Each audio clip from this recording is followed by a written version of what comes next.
físico, Delgado. producido, descuidado, sucio, limpio, desalineado. Lo más probable es que sea una persona que esté un poco abandonada, lo más probable es que sea una persona que no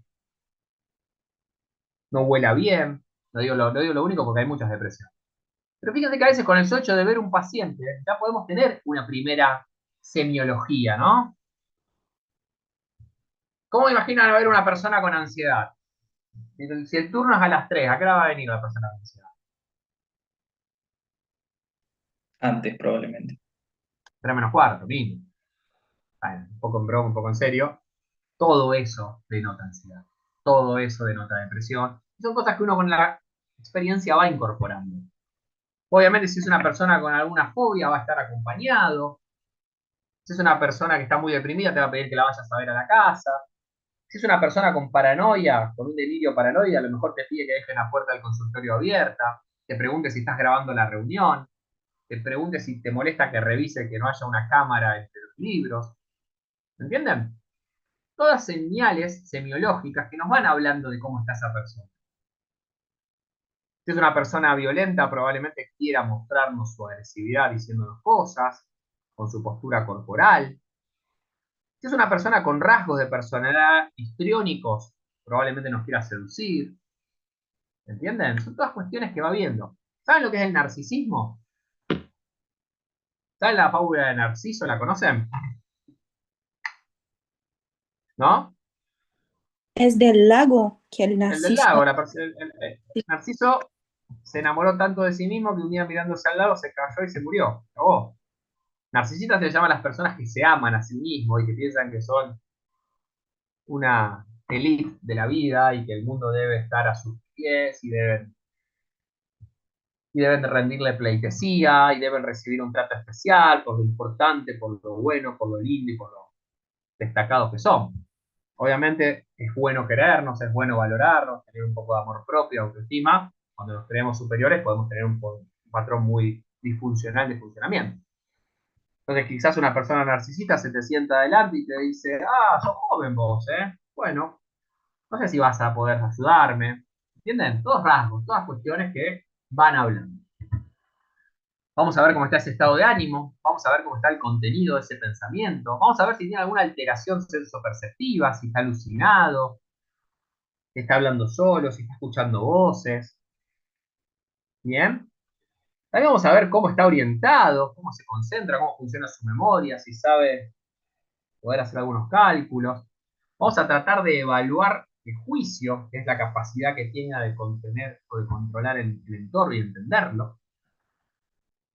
Entonces, fíjense que sin empezar a hablar con el paciente, cuestiones del aspecto, la postura, las poses, la ropa, si va arreglado o no, los pelos, las uñas, si está dando signos de ansiedad, nos va a hablar de nuestro paciente.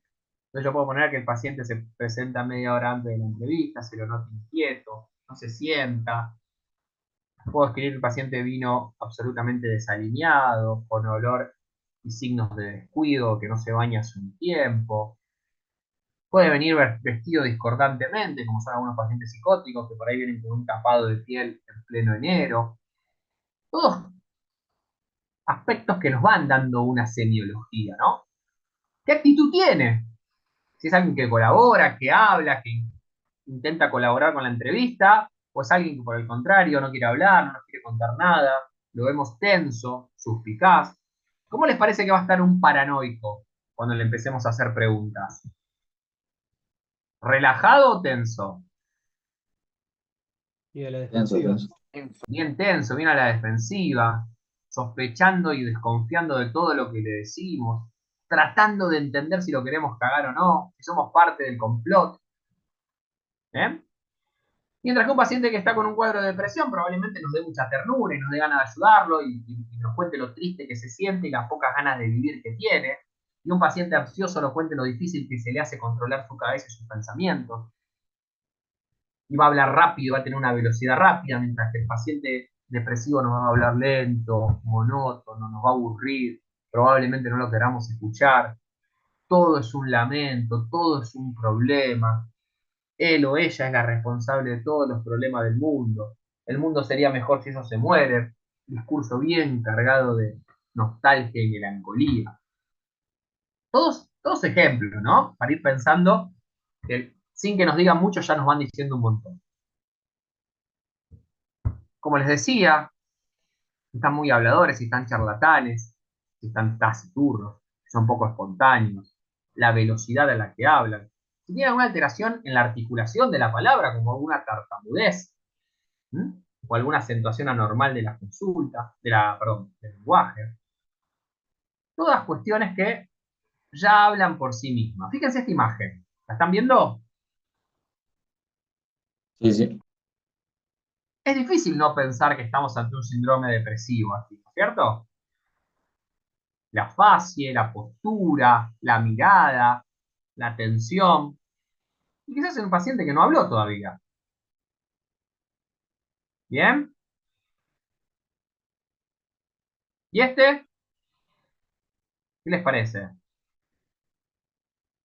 Paranoico. Total, ¿no? Atento, rígido, mirando, desconfiado. ¿Y esta? ¿Qué les hace pensar esa imagen? Esquizofrenia. Esquizofrenia, capaz. Probablemente una persona que está con una alucinación auditiva escuchando voces, ¿no? Fíjense la cara, fíjense la angustia que muestra, la señal de taparse los oídos cuando esas voces le resultan insoportables. Todas cosas que sin hablar ya nos van guiando de qué se trata. Entonces, el punto de esta semiología que les proponemos es que ustedes empiecen a familiarizar con cómo evaluar. Si empezamos por las funciones cognitivas, que un poquito les voy a pedir que charlemos hoy, sería la parte del examen mental más parecida a la que hacen los neurólogos. ¿Ya tuvieron neurología? No, ¿no es cierto? No, todavía no, profe. Bueno, esto es un poco tomado de la neurología, donde uno evalúa funciones como la atención, la orientación, la memoria, los conocimientos, las funciones ejecutivas, las praxias, el lenguaje, la cognición social y las habilidades faciales, entre otros. O sea, son el conjunto de procesos mentales que nos ayudan a poder llevar a cabo y resolver cualquier tarea, ¿no? Son las que hacen posible que el sujeto se esté relacionando con el entorno que está viviendo, procese esa información, elabore respuestas y las lleve adelante. ¿En qué patologías se suelen afectar las funciones cognitivas fundamentalmente?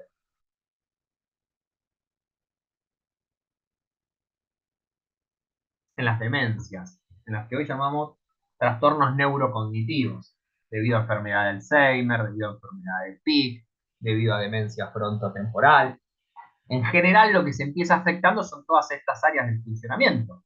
Por eso el examen mental de una persona con demencia probablemente muestre alteraciones en todas estas funciones. ¿Cómo hablamos de la orientación? Bueno, la podemos dividir en orientación en persona, en tiempo y en espacio. ¿Mm? Esta capacidad que nos permite ser conscientes de nosotros mismos, del contexto en el que nos encontramos. ¿Han hecho exámenes mentales de este tipo? ¿Le han preguntado a una persona esto de, bueno, cómo te llamás, cuántos años tenés, dónde naciste? Con esa simple pregunta ya estamos haciendo orientación en persona. En tiempo le podemos decir si sabe qué día estamos, qué año, en qué mes, en qué estación. Y en espacio, bueno, preguntarle en qué lugar, en qué ciudad, en qué provincia, en qué país. Son todas cuestiones muy simples y que uno las puede ir haciendo en un interrogatorio. Hoy, no sé, pero sí la semana que viene vamos a hablar de un test que se puede hacer para evaluar el examen mental en general. Pero fíjense que son todas preguntas que si ustedes le quieren hacer tomar los datos personales a un paciente cuando lo están evaluando por primera vez, va a saltar a la legua.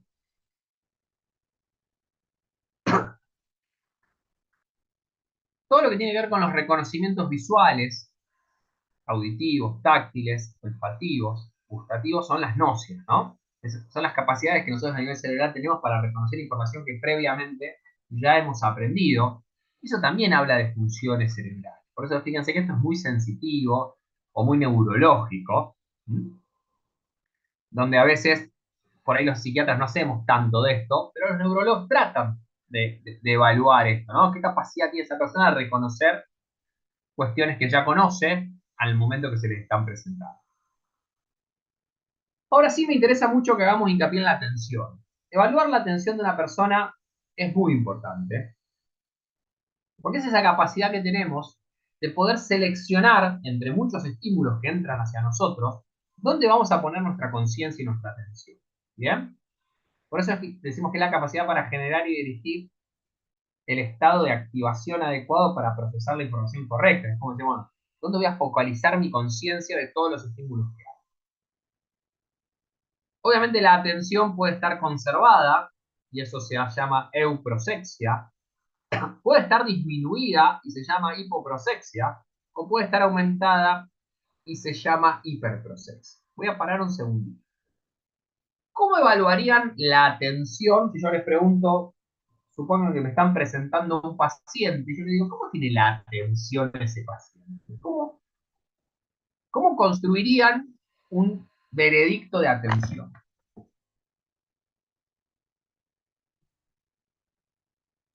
Nos podríamos basar en su relato de la consulta, o sea, porque Pero no lo complejicen. ¿Cómo se dan cuenta ustedes que la persona a la que le están hablando les está prestando atención? Si sigue atenta a la charla o si se distrae con otra. Bien. ¿Por la mirada lo podemos pensar un poco? Sí, en general cuando uno está prestando atención está mirando al otro. Si sigue el hilo conductor de la charla, si responde de manera coherente o coordinada con lo que le vamos pidiendo, o sea, uno lo puede ir viendo de maneras quizás no tan técnicas, pero sí darse cuenta. Bueno, cuando uno evalúa la atención, puede pasar que cuando la atención está conservada es muy sencillo darse cuenta y uno pone atención conservada o evolución en la historia clínica, euprosexia. Ahora, cuando está disminuida, a veces no es tan sencillo y por eso se hacen alguna serie de preguntas más específicas.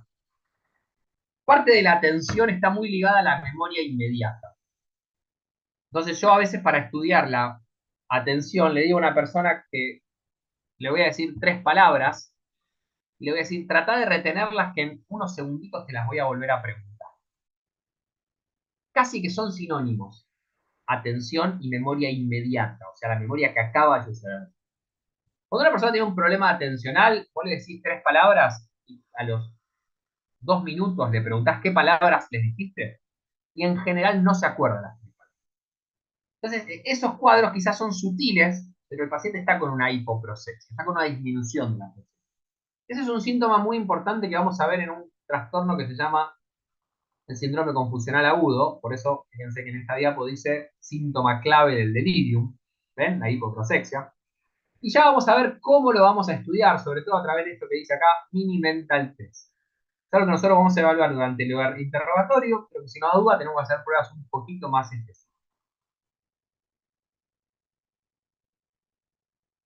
Las funciones ejecutivas, ya estamos hablando de actividades mentales un poco más complejas, que son las que habitualmente nosotros utilizamos para planificar y organizar nuestra vida y nuestras funciones y comportamientos. Obviamente puede haber varias clasificaciones, pero dentro de ellas nosotros vamos a hablar de la memoria de trabajo, que es esa memoria que nos permite ir funcionando con la información que la mente necesita para el día a día, planificación, razonamiento y flexibilidad.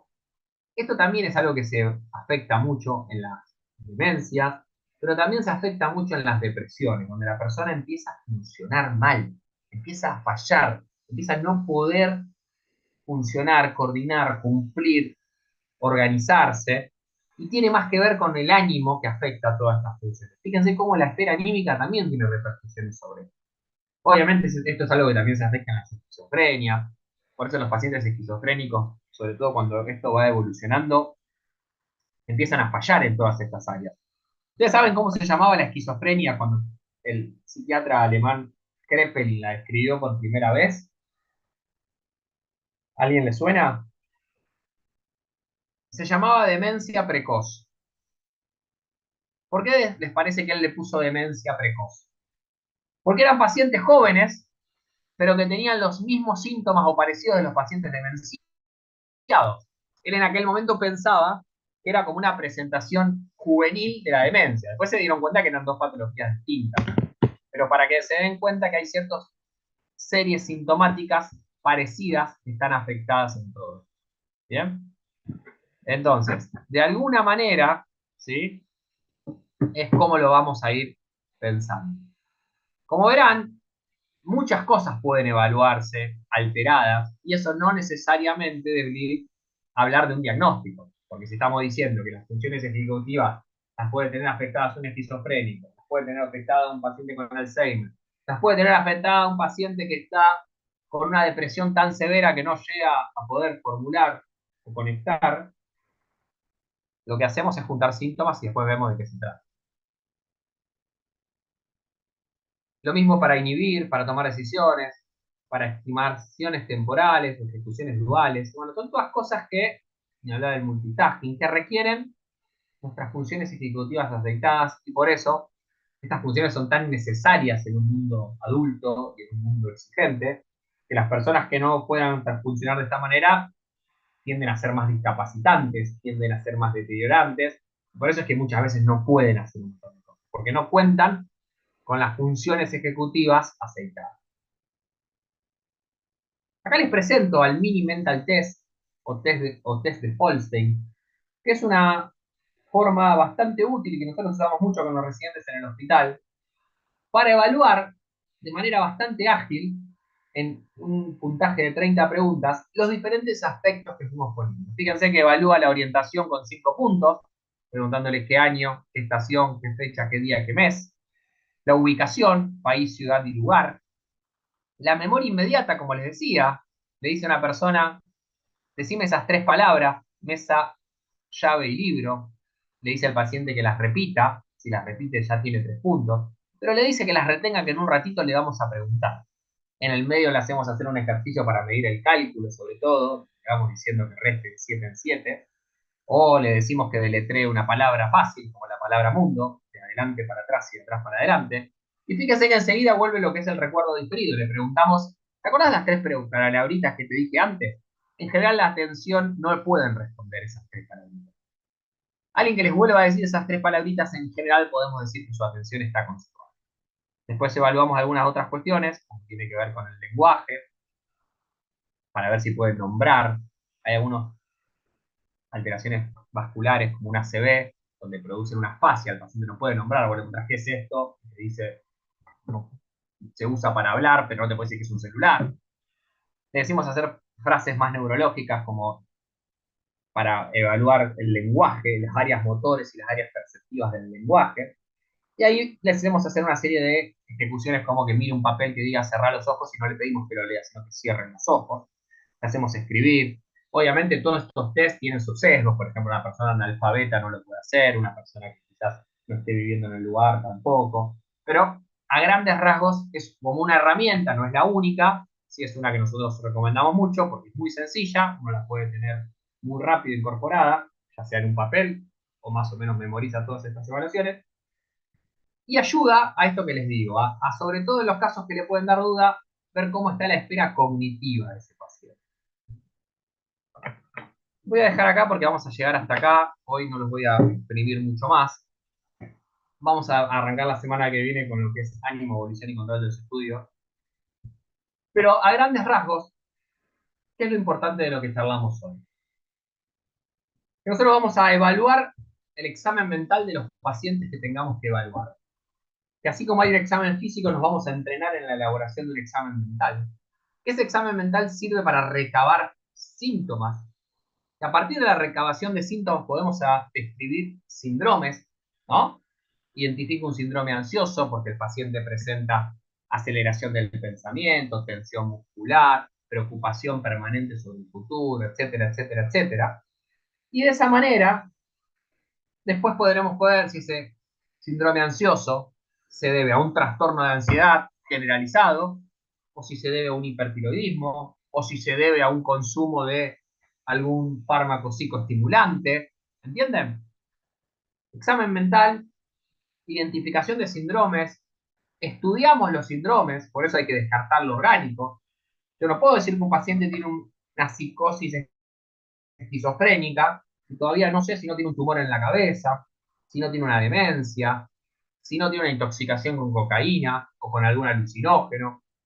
Entonces, por eso es importante que las primeras lecturas sindromáticas sean siempre buscando descartar la causa orgánica.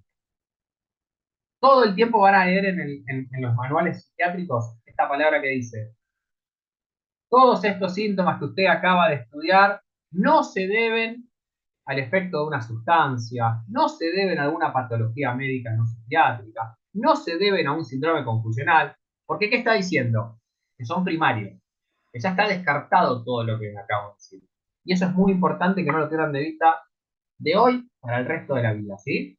Cada vez que vean un paciente y digan a este tipo hay que mandarlo al psiquiatra, asegúrense medianamente que esté un poco estudiado. Porque a mí viene un paciente que no está estudiado y lo primero que le digo es, mirá, primero tenés que ir al clínico, primero tenés que ir al neurólogo, primero tenemos que estudiar cómo está tu tiroides, primero tenemos que ver cómo está tu función metabólica. ¿Entienden? Ese es un ejercicio muy importante. Eso no quita que a veces podamos ir tratando a algún paciente, por ejemplo. Conocen los síntomas de un ataque de pánico y con esto ya cierro. Es como una sensación inminente de muerte, ¿no? Bien. Un ataque de pánico, que lo vamos a estudiar cuando estudiamos el capítulo de trastorno de ansiedad, es un cuadro muy común y muy frecuente en personas jóvenes, sobre todo, donde aparece una súbita crisis de angustia que puede variar en cuanto a su presentación, pero que en parte de ella tiene muchos síntomas somáticos. Opresión en el pecho, falta de aire, dolor precordial, transpiración. Dígame si eso no puede ser la clínica de un infarto agudo de miocardio también. Por supuesto, en general acontece en personas jóvenes, sin factores de riesgo, que a lo mejor vienen de tener una crisis vital. Pero yo lo primero que tengo que hacer quizás a ese paciente es pedirle un dosaje de enzimas cardíacas, tomarle la presión. ¿Entienden? Entonces, los síntomas no nos podemos confiar, esto es psiquiátrico, porque le van a pasar como a la paciente que vengo contándoles, que estuvo 4 meses sin saber que tenía un tumor cerebral y la estaban tratando por depresión. Entonces, se nos pueden escapar síntomas, a veces no es tan sencillo, pero lo importante es tratar de no olvidarse que todo es orgánico hasta que se demuestre lo contrario. Cuando ya sabemos Berna, asumir que es orgánico, perfecto. perdón, ¿De acuerdo? Berna, ¿te puedo interrumpir? Sí. Hola, ¿qué tal? ¿Cómo les va a todos? Yo soy Pablo, el otro docente. Eh, Interrumpo un poquito para hoy Berna al principio de la clase preguntó qué era la mente, bueno, después fueron describiendo qué era la salud mental. Con lo que agregó Berna hoy en esta clase, ¿se les ocurre cómo definirían la mente ahora a partir de estos contenidos, sobre todo esto último que nombró Berna?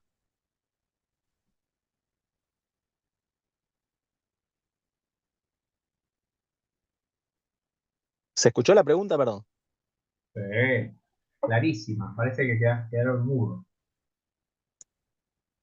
Bueno, en función de esto y en función de todo esto, de esta presentación claramente clínica que hacemos con Berna, que es tratar de darle herramientas para que ustedes sean médicos de la especialidad que sean, tengan una mínima introducción a la salud mental, eh, nosotros como médicos, cuando definamos a la mente, va a haber algunos, se nos hace difícil a nosotros definirla, pero vamos a tener algunos lineamientos generales en esa definición. Esto que hablaba Berna, lo último, respecto de la organicidad de muchos síntomas, o sea, de la base orgánica de los síntomas, nos permite nos sirve de puente para definir a la mente. Porque la mente, digamos, no es que está flotando en la naturaleza y para nosotros que somos médicos no nos vamos ni a apoyar en la religión, ni en la filosofía, ni en la psicología, ni en la antropología. O en todo caso, nos vamos a apoyar en esas ciencias, en esas creencias, pero también nos vamos a apoyar en la medicina y vamos a tratar de ser lo más objetivos posibles. Y cuando definamos a la mente, vamos a partir de que la mente, ante todo, es una función compleja del cerebro. No hay ninguna persona que tenga mente a la que le falte el cerebro. Digamos, si uno le estirpa el cerebro o una parte del cerebro a la persona, le estirpa la mente o al menos se la daña o se la modifica severamente. Entonces, de ahora y para siempre, al menos mientras estén cursando nuestra materia, tengan en cuenta y sobre todo porque lo vamos a tomar en los parciales que son multiple choice, que cuando preguntemos qué es la mente, elijan la opción que es una función compleja del cerebro. Ahora, ¿de qué parte del cerebro? Lo iremos viendo en el cursado. E incluso hay algunas respuestas que no se las vamos a poder dar porque todavía no se ha leído todo el conectoma, o sea, todas las conexiones neuronales, y no sé si leyendo todas esas conexiones vamos a saber puntualmente cuáles son las partes del cerebro que más se ocupan de la función mental. Tenemos algunos lineamientos, hay algunos ejemplos históricos y sabemos, por ejemplo, que el lóbulo frontal y sobre todo la parte más anterior del lóbulo frontal está terriblemente implicado en lo que es la mente. Berna nombró algo que eran funciones ejecutivas, ustedes lo van a aprender en neurología. Funciones ejecutivas, imagínensela como el poder ejecutivo de un país. las funciones más importantes que tenemos en cognición, razonamiento e intelecto los seres humanos que justamente nos diferencian, por ejemplo, de los monos.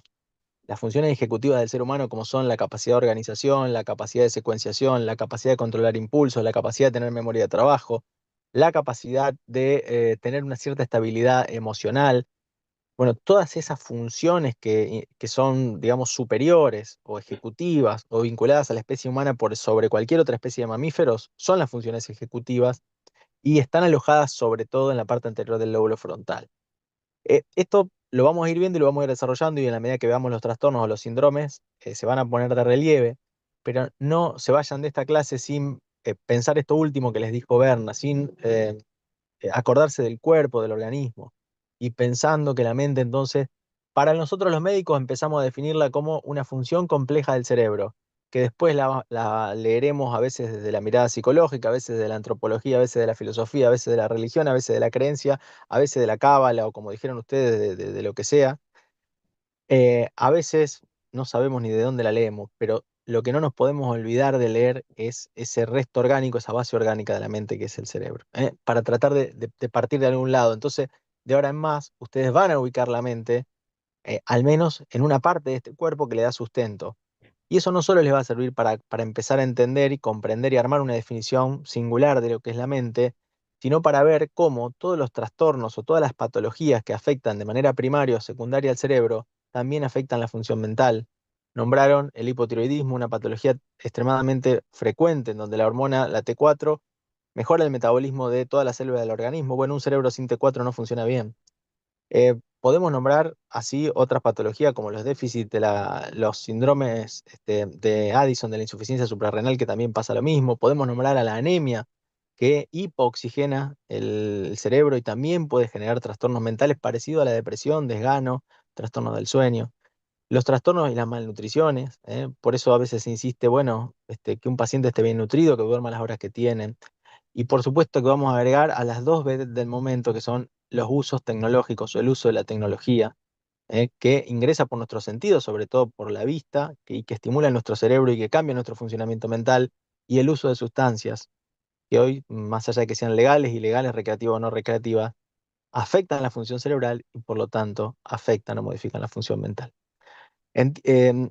Un poco quería agregar esto, me pareció buenísima la clase porque abre a todo lo que es la clínica psiquiátrica, que es donde nosotros vamos a hacer hincapié, y por ahí vamos a hacer estos pequeños nuditos entre el cuerpo y el alma, o mejor dicho, entre el cerebro y la mente, para nuestro discurso, y vamos a tratar de que eso no se lo olviden y de que alguna vez, si están en una guardia y viene algún paciente, podamos tener al menos el orden disciplinar de evaluarlo, descartando primero lo orgánico y después pensando en la función mental, estrictamente. Bien, ¿queda claro? Más o menos se escuchó, Berna. Perfecto de mi parte, no sé si alguno de ellos quiere decir algo más, si no, medio que por hoy ya estamos. Bueno, perfecto. Bueno, nos vamos a estar viendo y conectando los miércoles. Por ahora quedamos los miércoles a las 18, Berna, Sí, sí, sí, a los 18, lo de hoy fue solamente temporal. porque, porque rendía en inglés. Así es. Bueno, saludos a todos, ya nos veremos y a lo mejor hacemos algún día alguna clase presencial. No sé qué disponibilidad tienen ellos, lo iremos viendo para La conocernos al idea, menos la cara a idea cara. era hacer algunas presenciales, avisadas con tiempo y poder hacerlo de esa manera. Bueno, trataremos de hacer aunque sea alguna clase, si no, nos vemos. De mi parte nada más, Berna, quería agregar eso solo como para poder, de manera muy sintética, juntar el cerebro y la mente y que nos hagamos una idea un poquito más concreta de algo que es tan difícil de atrapar.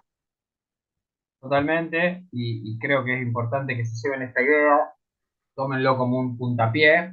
Hoy muchas cosas pueden haber parecido muy raras y muy poco comprendibles, porque obviamente trabajamos quizás con algunos lenguajes y lógicas distintas, pero créanos que es una materia muy interesante para transitar, para incorporar los conceptos y para sobre todo complejizar los análisis a la hora de estar formándose como médicos. Así que toleren un poco la incertidumbre de algo bastante nuevo y distinto, pero después van a ver que le vamos a dar una vuelta muy, muy práctica, muy entendible, que en general venimos teniendo muy buenas experiencias en cómo terminamos estos cursados.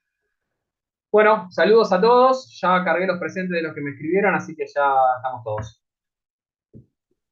Chao, Nos vemos. gracias. Chao, Ahí. profe. Chao. Gracias. Chao. Nos vemos.